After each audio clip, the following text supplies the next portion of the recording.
আসসালামু আলাইকুম। আমি লাবণী রহমান চলে আসলাম আরও একটি রেসিপি নিয়ে, আলু আর করলা ভাজি। চলুন শুরু করা যাক। প্রথমে আমি আলু আর করলা কুচি কুচি করে কেটে ভালো করে ধুয়ে পরিষ্কার করে নিয়েছি। তারপরে ফ্রাই প্যানে তেল দিয়ে, এটা সরিষার তেল, দিয়েছি পেঁয়াজ, রসুন, কাঁচামরিচ। একটু নরম হয়ে আসলে আমি এর মধ্যে সামান্য পরিমাণ জিরা দিয়ে দিব। জিরাটা একটু ভাজা হয়ে গেলে এর মধ্যে আমি ধুয়ে রাখা করলাগুলো দিয়ে দিব। আমি এখানে সামান্য পরিমাণ একটা ছোট্ট আলু দিয়েছি আর বেশিরভাগই করলা দিয়েছি। পরিমাণ মতো লবণ আর 1 টেবিল চামচ হলুদের গুঁড়া দিয়ে ভালো করে নেড়ে দিব।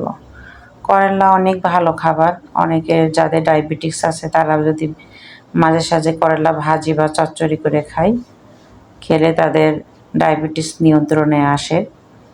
অনেকেই করলা খুব পছন্দ করেন, আমি তো খুব পছন্দ করি।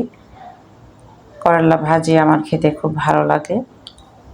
তবে করলাতে তেলের পরিমাণটা একটু বাড়িয়ে দেবেন, তাহলে করলা নরম হবে এবং মচমচে হবে। হয়ে গেছে করলা ভাজি।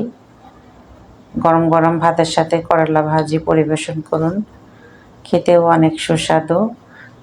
আমি তো খেতে খুব পছন্দ করি। আপনারা কেমন পছন্দ করেন আমাকে কমেন্ট বক্সে কমেন্ট করে জানাবেন।